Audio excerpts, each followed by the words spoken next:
Today, the Oregon Convention Center will welcome a host of actors, artists, and people in colorful costumes. It's the start of Wizard World Comic Con. Yeah, lots of fun, and our Joe V is live at the Convention Center to tell us much more about this celebration of pop culture. Hey, Joe.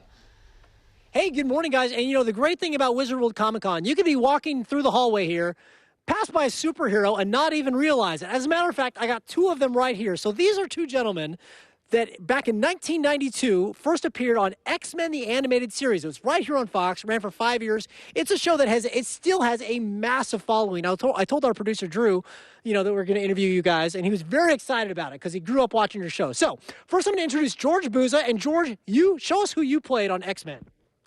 This was Beast, otherwise known as Hank McCoy. Yes, there we go. And Cal Dodd, your co-star, tell us who you played. I didn't play Blue Boy. I played, there's two of me there, which is quite appropriate because I am a Gemini. Wolverine. Wolverine, okay. Years before Hugh Jackman ever got to, I guess, right? Oh, yeah, he's always following me around. There you go. Everything I do, he does. Now, talk to me a little bit about working on the show, because as I mentioned, this is something that, like, 20-plus years later, 25 years later, still has this, like, huge following. X-Men was always a popular comic book, but it hadn't been a movie. It hadn't been a TV show. We didn't even know what these guys sounded like, I guess, when you got this job, right? You had to kind of figure out how these iconic characters sounded. Yeah, we had to come up with the voices, which is something that you did when you read the script. You got the sense of the character. In the case of Beast, he was a very well-educated guy who was also the voice of reason. So you tried to calm the voice down to make it more soothing and reasonable for the situations where he'd have to react with violence. He would always look for the peaceful solution, but his size and his powers also made him a very formidable character. Can you give me a sample? Because I know there's people watching and say, do the Beast voice. What is something that Beast might say? My name is Dr. McCoy, madam, not Blue Boy. There you go. All right. Now, Cal, Wolverine, obviously a very well-known X-Men. I mean, as we mentioned, all the movies and all that stuff, but you were the first person to really give it the voice. So how did you find this, he's this medicine guy, he's got these claws. How did you create Wolverine, the voice of Wolverine? It's a weird question, excuse me, because there was no Wolverine before me. There was, as I mentioned you earlier, excuse me, an Australian actor that did the part, which is very kind of weird. Yeah. But so there was nobody to follow. They gave me some hint, maybe a little bit of Clint Eastwood. They mentioned some certain names, Ward Bond, Steve McQueen, which I liked. I like Steve McQueen because he's very introverted and very quiet, which Wolverine was. No voice of reason.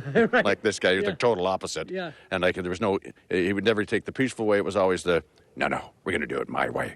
And he always went wherever he goes.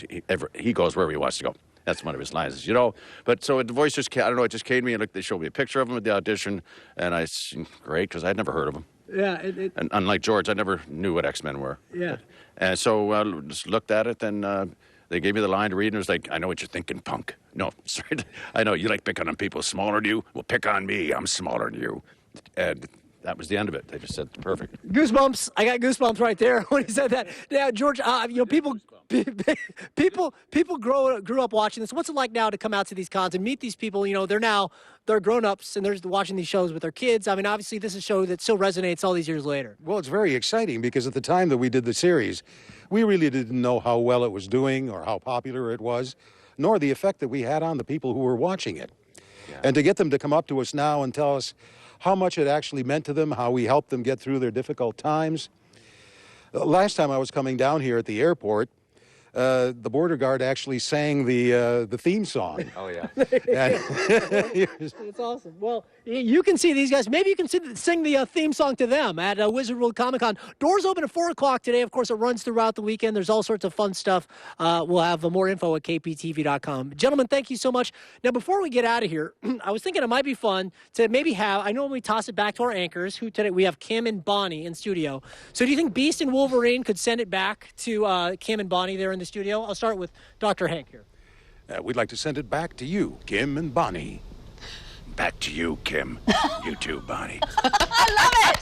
That's fun. That's neat. Oh, I can listen to these guys forever. So interesting this morning. That behind-the-scenes stuff is so great. And why people love these events. You get to meet them. So cool. See, Bonnie, how fun the morning show is. You get to have stuff like that happen to you. See, Bonnie? I see, guys. I'm so